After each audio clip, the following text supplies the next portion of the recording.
So, along with prickly pear cactus, we find the agave growing everywhere here in Arizona. When we were in Mexico, we went to a factory, a tequila factory. They make tequila with agave.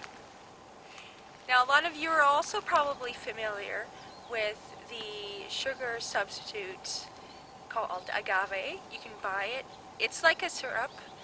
You can buy it pale in color or dark in color. The dark one has more flavor, tastes a little bit more like molasses.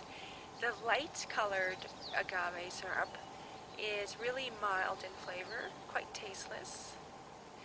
A lot of people do like to use it as a sugar substitute. It was very, very popular over the past few years. It does take some processing to make the syrup. And now the difference between the dark and the light is that the dark doesn't get filtered as much as the light. And so it still has some particles and color, to make it dark. The more they filter it, the lighter the color becomes. So that is the big difference between the dark and the light. Now the sweetener can be compared to high fructose corn syrup.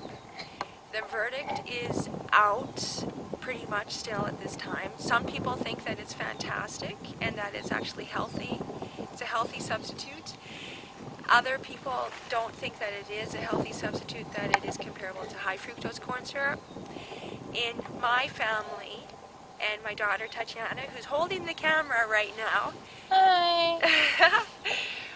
We have a preference for, we don't like to use things that are processed. We have a preference to use things that are as close to nature as possible.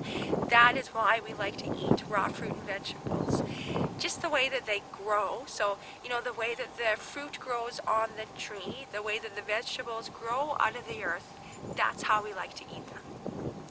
We really don't want to have them processed.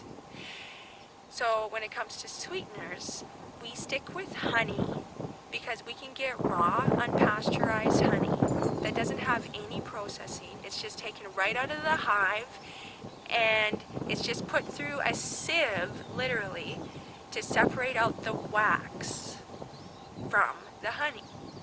So there is no processing there. And honey, you can pretty much get local anywhere you are.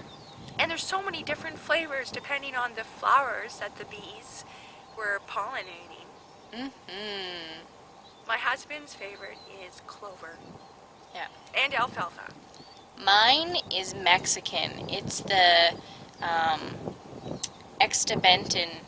I may not be pronouncing that right, but they also make a liquor out of that with anise liqueur. But the extabentin honey is just amazing. The flavor is so unique. Trader Joe's sells organic. Is it organic or is it unpasteurized mesquite honey also? And that has a beautiful flavor. Yummy. So that is our little tour of the agave that grows wild here. It is indigenous. And we have one more stop today with the, what's it called again? I keep forgetting. Manzanita! Manzanita! Jeez, I cannot remember that for the life of me. Alright, here we go.